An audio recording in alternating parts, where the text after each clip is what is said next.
lot of times when people are renting a property and they do it for a long time, as they own the property, there is a larger amount of equity that comes into the property.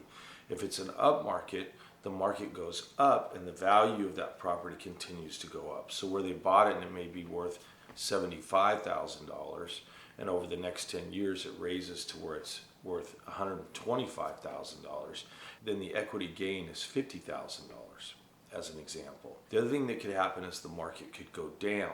And if the market goes down and they bought it for 75 and it went down to 50, then obviously they would lose equity in the deal. In this particular example, basically what he said is he paid $25,000 for this home. He must have owned it for a long time. It's now worth $125,000. If any of you have watched my other videos, if you haven't, then I would say this. We're expecting a market collapse. So if there's a market collapse, then the value of that home is going to go down. So it's not going to be worth 125. Depending on how deep the market goes, it could correct back to where it's worth 75,000 again. That's kind of the synopsis we're looking at here. So let's kind of dissect this thing and let's peel back the onion on this one and take a look at what we're really talking about here. So first thing I like to do is with the renter is say, okay, based on that, how much return are you making on your equities? In this case, the home is now paid for, so it's worth $125,000. So if you took that cash out of that property, if you sold it for $125,000 and your costs were $25,000, so you ended up making a net $100,000, then you have to look at that $100,000 and say, how much could I make on that profit? So as an example, in our system, we pay the average lender 12% and 3.75 points. So if you deployed that money in our system into another house that you invested in for a full year, then you would make 15.75% on that money. That's a minimum based on a 1-year term. We also do an equity share of 20% in some cases, so it could even be higher. Or because it's 3.75 points, you could do a flip and turn 2 houses in a year, which then you'd be closer to 20%. Because you'd make 3.75 points on the first house and then 6 months later on the second house, which combined that would give you 7.5%, plus your 12% per annum gets you close to 20% if you get that money right back out there into a deal. All right, so for simplicity purposes in our situation, you'd make roughly 15%, 16% at a minimum. Okay, so let's use that number. 15% on $100,000 would be $1,500 a month. So 15% on $100,000 would be $1,500 a month, which in turn means you'd be making $18,000 a year. So based on that analysis, how much are you currently making in rents? And you said 500. 500 times 12 is $6,000. So which is the better option? The 18 or the 6?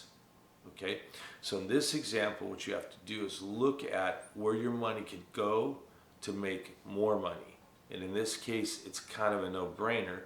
You can sell that asset, pull in the cash, invest it with one of our buyers who's flipping or one of our flippers who's flipping, and you could make 15, 16% a year minimum.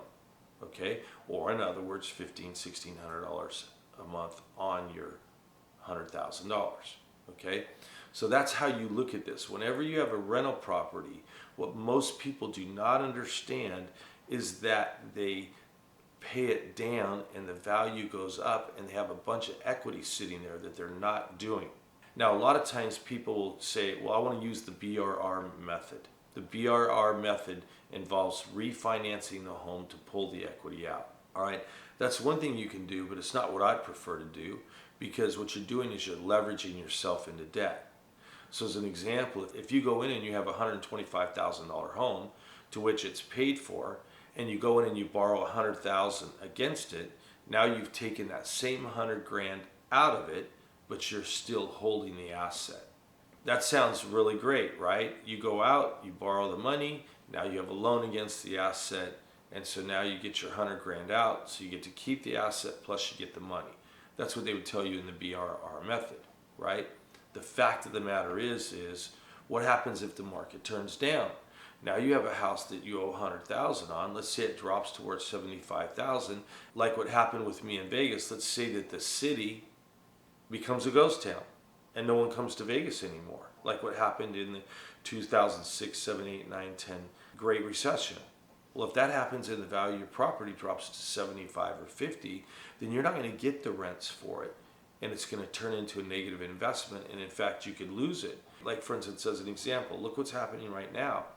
You could own that asset. Now you've refinanced it. You're 100 grand in with the bank, and the person decides to stop making the payment, and you can't get the money out of them for the next year because it's COVID, right? And so you lose 12 months of rent.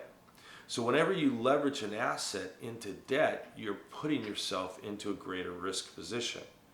So my best advice to you is to sell the asset. Right now, you're at the height of the market. You're dang near almost at the top, if not at the top. So I'd say you're at the top. And the smartest thing you can do is sell the asset and pull in the net profits. Now is also a good time to pay capital gains. We've seen properties increase 5-10% in a matter of a month or two, right? So the money that you're going to pay on the capital gains when you sell is money that you made extra on the resale. So if that house is worth $125,000 right now, and you put it on the market and you sell it for $135,000 because the market's hot, then you can take that extra 10 plus a little bit below that and pay your taxes. So it's the perfect time to sell. Get out of the asset and pull in the cash. Remember, my guidance right now is to pull to a cash position. And the reason you're pulling to a cash position is because you want to have cash when the market falls. Okay? You can also have cash when the market rises. So if you get another property, you don't want to go into a buy and hold position.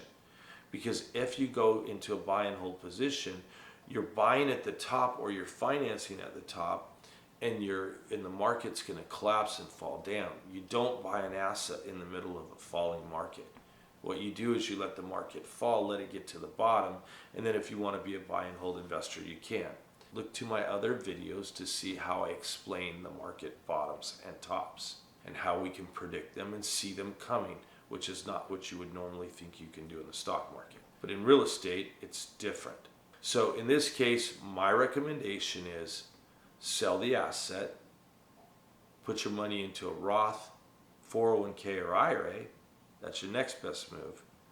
And then in turn, pull that cash out and get ready to go into an investment as the down cycle hits, or find an asset that you can buy in the up cycle that can make money. At a minimum, you can make 15 to 16% if you use one of the flippers in our system who's willing to pay you that kind of money, or whatever other place you want to do it in.